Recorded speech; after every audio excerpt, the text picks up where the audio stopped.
మరి కేసీఆర్ ఏం బీకిండు ఇన్ని రోజులు ఏం చేసిండు మరి కాంగ్రెస్ పార్టీ వచ్చింది కాబట్టి కోర్టుల చిక్కులను ఛేదించి ఈరోజు నిరుద్యోగులను ఖచ్చితంగా మేము ఆదుకోవాలి ఆలోచన ఎన్ని సమస్యలు ఉన్నా నోటిఫికేషన్ ఇచ్చింది మేము ఎగ్జామ్ కండక్ట్ చేసింది మేము రిజల్ట్ వచ్చేసారికి ఎలక్షన్ వచ్చింది రిజల్ట్ ఇవ్వలే కోర్టుల చిక్కుల్లో కూర్చుంటే టైం వేస్ట్ చేసినావు నువ్వు టైం వేస్ట్ చేయడం వల్ల లక్షలాది మంది నిరుద్యోగులు ఏం చేయలేని పరిస్థితుల్లో ఆగమైపోయినరు మేము రాగానే కోర్టుల ఎన్ని చిక్కులున్నా హైకోర్టుల చిక్కులున్నా సుప్రీంకోర్టుల చిక్కులున్నా మేము బలమైన వాదన వినిపించి దాన్ని క్లియర్ చేసి ఉద్యోగ అవకాశాలు కల్పించినామండి 11 నెలల కాలంలో కాంగ్రెస్ పార్టీ అన్ని వర్గాలలో అట్టర్ ఫ్లాప్ అయిందని చెప్తా నేను విద్యార్థులు రోడ్ల మీదకి వచ్చిరని చెప్తా దీన్ని మీరు యాక్సెప్ట్ చేస్తారన్నా రైతులు రోడ్ల మీదకి వస్తున్నారు మహిళలకు రక్షణ లేదని రోడ్ల మీదకి వస్తున్నారు అన్ని వర్గాల ప్రజలు ఇబ్బందులు పడుతున్నారు ఇవాళ రియల్ ఎస్టేట్ కూడా పూర్తి స్థాయిలో నిట్ట మునిగిన పరిస్థితి మనం చూస్తాము ఇవన్నీ కూడా కాంగ్రెస్ పార్టీ వైఫల్యాలు కాదంటారా అన్న మీరు ఇప్పుడు ఉపేందర్ నువ్వు ఒక ప్రతిపక్ష నాయకునిగా మాట్లాడుతున్నావా లేదంటే సిగ్నేచర్ స్టూడియో ప్రజల తరపున మాట్లాడుతున్నా ఇప్పుడు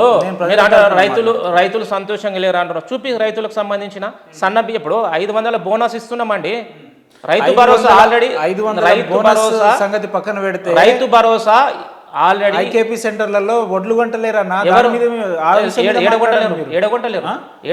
తరబడి రోడ్లు నేనే కదా మొన్న కోడంగల్లో పోయి ఓపెన్ చేసి వచ్చిన మేమే కదా తిరుపతి అన్న దగ్గర కూర్చొని ఓపెన్ చేసి వడ్లకి ఇప్పుడే పండుతున్నప్పుడు ఐకేపీ సెంటర్ ఓపెన్ చేసి ప్రారంభించి టెంకాయ కొట్టొచ్చినామండి సీనన్న గతంలో ప్రజల తరపున పోరాడే మంచి నాయకుడుగా మీరు కనిపిస్తుంది కానీ ఇప్పుడు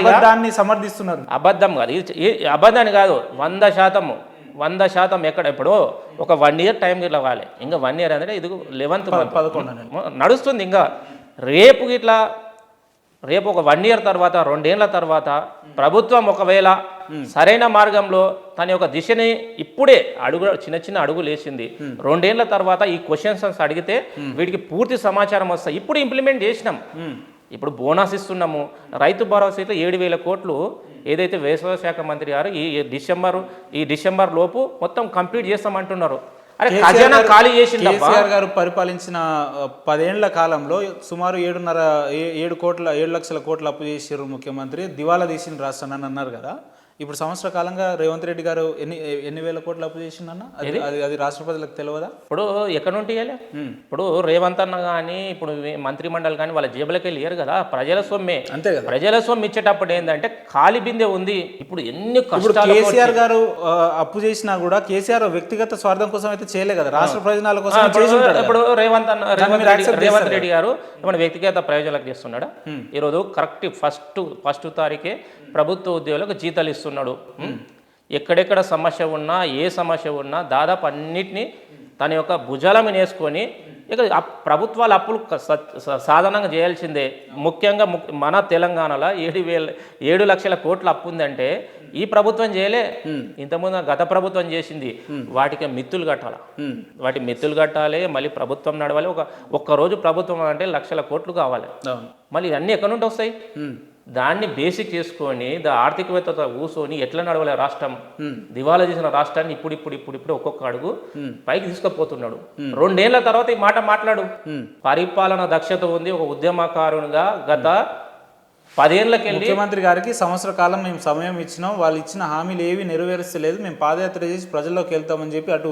హరీష్ రావు గారు ఇటు కేటీఆర్ గారు స్టేట్మెంట్లు చూస్తా ఉన్నాం కేటీఆర్ గారికి వానికి బుద్ధి జ్ఞానం లేదు హైదరాబాద్ పెరిగిండు 10 ఏళ్ళు రాగానే పట్టుకొని వాడు 100% అంట ఒక ముఖ్యమంత్రిని పట్టుకొని రారా పోరా కొడితే మేము ఎందుకు కొట్టాం నిన్న నువ్వు చూసినావా ఆయన వీడియో ఏదైతే జైలు దగ్గర వీడు మాట్లాడతాడా ఒక ముఖ్యమంత్రి గౌరవమి రేవంత్ రెడ్డి మీద వ్యక్తిగత కోపం ఉండొచ్చు ముఖ్యమంత్రి స్థానంలో ఉన్న ముఖ్యమంత్రి గారు కూడా ఆ గౌరవం ఇచ్చుకోవాలి కదా ముఖ్యమంత్రి గారు కూడా స్వయంగా లాగుల తొండలు ఇడుస్తా లేదంటే ముడ్డి ఈ రకంగా మాట్లాడడం తెలంగాణ సమాజం ఎట్లా చూడాలి ఇప్పుడు మాట్లాడలేదండి ఆ వీడియో ఇప్పుడు కాదు మీరు చూసింది ఏదైతే ముఖ్యమంత్రి ఉన్నప్పుడు మాట్లాడాడు లేదు కేసీఆర్ ముఖ్యమంత్రి ఉన్నప్పుడు మాట్లాడు ఇప్పుడు కాదు నిన్న ప్రెస్ మీట్లా వీడు బుడ్డన్ కాడు ఏందండి అది రాజ్యాంగబద్ధంగా వచ్చిన చిట్టినాయుడు ఏం మాటలు అంటే వాడిని గౌరవం ఇయ్యాలా కేటీఆర్ గారికి గౌరవం ఇయ్యాలి ఎందుకు ఇస్తాం చెప్పు తీసుకుని కొడతాం కనబడితే చెప్పు తీసుకుని కొడతాం ఒక ముఖ్యమంత్రి గౌరవం ఆ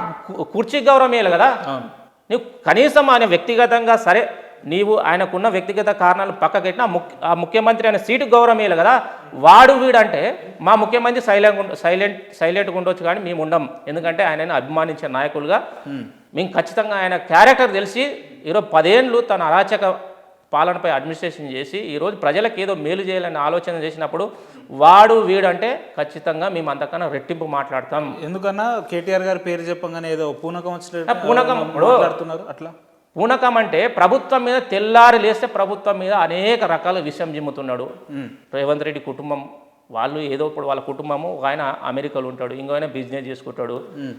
తెల్లారితే నమస్తే తెలంగాణలో రెడ్ పేపర్లు వచ్చి కుటుంబ పాలన ఎవరన్నా ఒకరన్నా డైరెక్ట్ ఇప్పుడు తిరుపతి రెడ్డి గారికి ఏం సంబంధం? ఆయన ఏమన్నా అధికారికంగా కావచ్చు రాజకీయంగా ఏమన్నా పదవిలో ఉన్నాడా? ఎందుకు అధికారికంగా జరిగే సమావేశాలు ఆయన ఎందుకు కూర్చుంటాడు? గుర్తుపెట్టుకో, ప్రభుత్వానికి సంబంధించిన ఏమైనా సంక్షేమ కార్యక్రమంలో ఒక కార్యకర్తగా పోతున్నాడు ఆయన. కార్యకర్తగా పోతే నేను పోతున్నానా? నేను ఇప్పుడు ఒక కార్యకర్తగా ప్రభుత్వానికి అధికారులు పాల్గొనే సమావేశంలో తిరుపతి రెడ్డి గారు ఉండడం అధికారాన్ని ధిక్కరించడం కాదు. నేను ఒక్క నిమిషం, అధికారులు ఇప్పుడు ఒక ప్రభుత్వానికి సంబంధించిన ఆ కాంగ్రెస్ పార్టీ ఇన్ఛార్జ్ అండి ఆయన. ఒక పార్టీకి బాధ్యులు కాబట్టి కూడంగల్ నియోజకవర్గంలో ఏమైనా సంక్షేమానికి సంబంధించిన ఏమైనా పనులు జరిగినా పార్టిసిపేట్ చేయరాదా? రాజకీయంగా ఆయనకి ఏం పదవి లేదని. రాజకీయంగా పదవి ఉంటేనే ఎవరైనా పోవాల్సిందా? నాకు ఇలా రాజకీయంగా ఏం పని లేదు. నిన్న పోయి పార్టిసిపేట్ చేసిన నేనే టెంకాయ కొట్టినా మరి ఐకేపీ సెంటర్లా.